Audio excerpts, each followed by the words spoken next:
நம்ம எவ்வளோ சர்ப்ளஸில் இருந்தோம்னா மசில் கெயினுக்கு யூஸ்ஃபுல்லாக இருக்கும். நிறைய பேர் பார்த்தீங்கன்னா அதை ஓவர் எஸ்டிமேட் பண்ணி பார்த்தீங்கன்னா அதிகமான ஜங்க் எடுக்கிறது, அதிகமான கேலரிஸ் எடுக்கிறது. அதனால் என்ன ஆகும் பார்த்தீங்கன்னா லீன் மாஸ் இன்க்ரீஸ் ஆகிறது பதிலாக ஃபேட் மாஸ் இன்க்ரீஸ் ஆகும். ஸோ அது எப்படி வந்து யூஸ்ஃபுல்லான வேலை நம்ம கேலரிஸ் அட்ஜஸ்ட் பண்ணி ப்ராப்பரான லீன் மாஸை இம்ப்ரூவ் பண்ணுறதுன்னு சொல்லி பார்க்கலாம். ஒருவேளை என்ஹான்ஸ்டு லிஃப்டர்ஸாக இருந்தீங்கன்னா, அதாவது ட்ரக்ஸ் யூஸ் பண்ணுற ஆளுகளாக இருந்தீங்கன்னா, அவங்களுக்கு ப்ராப்பரான கேலரிஸ்ன்னு சொல்லி பார்த்தீங்கன்னா குறிப்பிட்ட அமௌண்ட்டுக்கு மேலே அதிகமாக எடுத்தோம்னா மசில் கெயின் இம்ப்ரூவ் ஆகிறதுக்கு சான்சஸ் இருக்குது. அதே இது நேச்சுரல் லிஃப்டர்ஸ்ன்னு பார்த்தீங்கன்னா அவ்வளோ கேலரிஸ் இன்டேக் எடுக்கிறது எந்த வகையிலும் யூஸ் ஆகாது. அது ஃபேட் கெயின் தான் இன்க்ரீஸ் பண்ணும். ஏன்னா அவங்க ட்ரக்ஸ் எடுக்கும்போது பார்த்தீங்கன்னா அவங்களுக்கு மசில் மாஸ் இன்க்ரீஸ் ஆகிறது நம்ம நார்மலாக இருக்கிறத விட அதிகமாக இருக்கும்.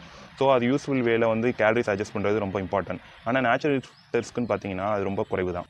இப்போ நம்மளுக்கு 1 kg மசில் மாஸ் இருக்குன்னா அதில் பார்த்தீங்கன்னா 1200 கேலரிஸ் இருக்கும். அதில் பார்த்தீங்கன்னா 75% வாட்டர், 20% ப்ரோட்டீன், 5% ஃபேட் இருக்கும். ரிமைனிங் பார்த்தீங்கன்னா கிளைக்கோஜன் இருக்கும், சில மெட்டபாலைட்ஸ் இருக்கும். இதெல்லாம் தான் மசில் வந்து நம்மளுக்கு 1 kgல இருக்கும். அதோட கேலரிஸ் பார்த்தீங்கன்னா 1200 இருக்கும். அப்ராக்சிமேட்டாக சொல்கிறேன். சில லிமிடெட் ஸ்டடீஸில் பார்த்தீங்கன்னா அதுவே வந்து நம்ம பில் பண்ணுறதுக்கு பார்த்தீங்கன்னா கூட ஒரு 500 to ஒரு 600 கேலரிஸ் எக்ஸ்ட்ரா இருக்கும். அதாவது 1200 அதுலேருந்து நம்ம கேலரிஸ் கிடைக்கிது. அதே இது பில் பண்ணுறதா இருந்தால் நம்மளுக்கு 1700 அந்த ரேஞ்சில் வந்து தேவைப்படும். இது வந்து லிமிடெட் ஸ்டடீஸில் தான் இப்போதைக்கு இருக்குது. இதுதான் நெட் எனர்ஜி பாடிக்கு தேவை மசில் பில்ட் பண்ண. இது தெர்மிக் எஃபெக்ட் ஆஃப் ஃபுட்டு அதே மாதிரி சில காரணங்களுக்காக வந்து பார்த்தீங்கன்னா நம்மளோட லிமிட் பார்த்தீங்கன்னா 2500 கேலரிஸ் இருந்தாலே போதுமான. So 1 kg of muscle mass per மந்த்ன்றது வந்து சில நேச்சுரல் லிஃப்டர்ஸ்க்கு வந்து பார்த்தீங்கன்னா ரொம்ப கஷ்டம். அது நல்ல ஜெனட்டிக்ஸ் உள்ளவங்களுக்கே பார்த்தீங்கன்னா ரொம்ப கஷ்டம்.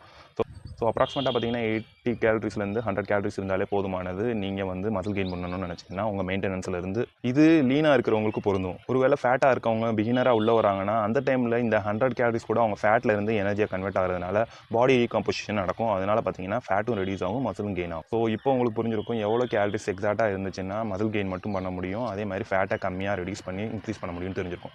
ஏன்னா அதிகப்படியான சர்ப்ளஸில் இருக்கிறது பார்த்தீங்கன்னா ஃபேட் கெயின் தான் ஆகுமே தவிர லீன் மாஸாக இம்ப்ரூவ் ஆகிறது குறைவாக தான் இருக்கும். அதே மாதிரி பார்த்தீங்கன்னா ஸ்ட்ரென்த் இம்ப்ரூவ்மெண்ட்டும் கம்மியாக தான் இருக்கும். அதிகமாக பார்த்தீங்கன்னா ஃபேட் கெயின் தான் இருக்கும்.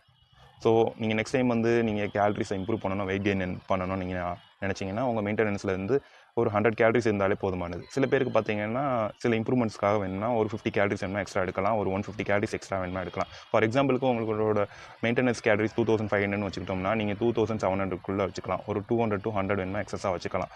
ஒரு லீன் மசில் மாஸையும் கெயின் பண்ணுவீங்க. சில அமௌண்ட் ஆஃப் ஃபேட் வந்து கெயின் ஆகத்தான் செய்யும். அதை நம்ம அவாய்ட் பண்ண முடியாது. ஸோ நெக்ஸ்ட் டைம் நீங்கள் வெயிட் கெயின் பண்ணணும், மசில் கெயின் பண்ணணும்னு நினைக்கும் போது இந்த டைப்பில் ஃபாலோ பண்ணுங்கள். தேங்க்யூ.